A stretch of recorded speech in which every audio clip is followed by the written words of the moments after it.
Although you will no longer be able to get inside the abandoned Rockwood Asylum, you may spot the spirit of a doctor murdered by a patient wandering the grounds of the limestone building. During the mid-1800s, before the construction of the Rockwood Asylum for the criminally insane, Kingston Penitentiary was overrun with mentally ill and criminally insane inmates. To solve this problem, Rockwood Asylum was built on the shore of Lake Ontario close to the penitentiary and was built by the prisoners themselves. Its location is as far away from the street as possible. The facility sits far into the grounds, and the designers said it was because they didn't want the patients to be scared or disturbed looking out at the people in the city. But really, ordinary folk wanted to be as far away from these deviants as possible. Why would you need to protect patients from seeing society and other people if you wanted to reintroduce them to the community one day? The asylum was commissioned by Canada's Prime Minister Sir John A. Macdonald and was designed by William Coverdale after initial layout plans from another firm were rejected. Construction began in 1859, and although it was not completed until 1870, men began to occupy portions of the building as early as 1862. The horse stables on the property were used to house female patients until the new wing was added onto the facility in 1868. Rockwood Asylum was owned by John Cartwright. Following Cartwright's death, a physician named John Palmer Litchfield rented Rockwood. The following poem, conceived during Cartwright's ownership of the estate, can only be read with a sense of irony. Oh, would a God that I were able to build a house like Cartwright's stable. It fills my heart with great remorse to be worse housed than Cartwright's horse. The recollections of a former employee of the asylum provided more information about the conditions in which the women lived.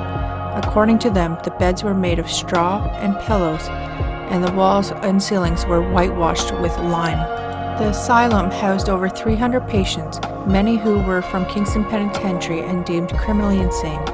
The lives of patients who lived here were full of misery, sadness, and terror. Bedrooms measured 3 by 3 meters, large enough for a single bed and a wardrobe. Wide hallways were meant to give social areas for patients. Once completed, the patients wore distinctive uniforms bearing lunatic in big bold letters on them. Rockwood started accepting non-criminal patients in 1868. Rockwood also had one of the first central heating systems in Canada deemed safer than stoves and open fires. 4,204 patients were admitted to Rockwood between 1866 and 1906, and 7.4% of them were older than 60. Dr. Litchfield, the only physician at Rockwood at the time, had a simple treatment plan that relied heavily upon a free use of alcohol by day and sedative by night. Treatment also involved restraints, blistering, leeching, enemas, and bloodletting. It has been reported that during this period, physicians may have performed some of the first neurosurgical procedures, lobotomies, on patients at Rockwood. The facility was officially declared finished in 1870.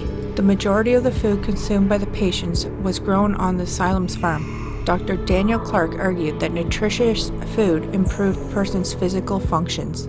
Under his instructions, all patients ate the same diet. The building was stunning and would become a subject of photographs and postcards alike in the coming years, serving as not only a home for the mentally ill, but a tourist landmark.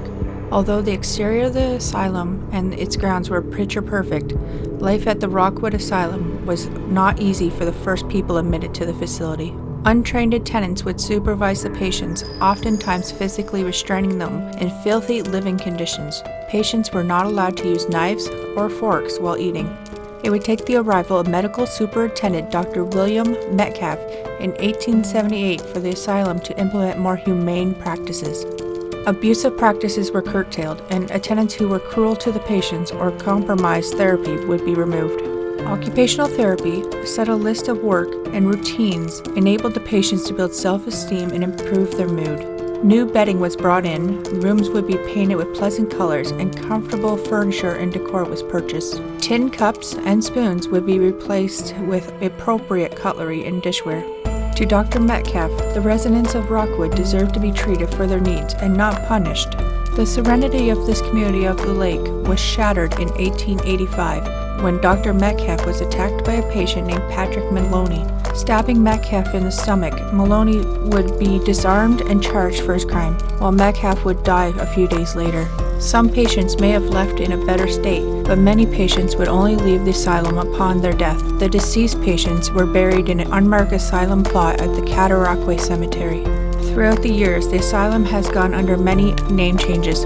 Under the leadership of Superintendent Edward Ryan, Rockwood Asylum's name has changed to Rockwood Hospital. In 1920, Rockwood Hospital's name was changed again, this time to Ontario Hospital Kingston. By 1959, 100 years after ground was broken, Rockwood patients would transfer to a new building constructed on the same property, and the former asylum eventually became known as the Penrose Building. In 1965, the name was changed to Kingston Psychiatric Hospital in an effort to encourage the people of Kingston to think about the hospital as part of the community. The facility closed in 2000, and the historic building has sat empty ever since.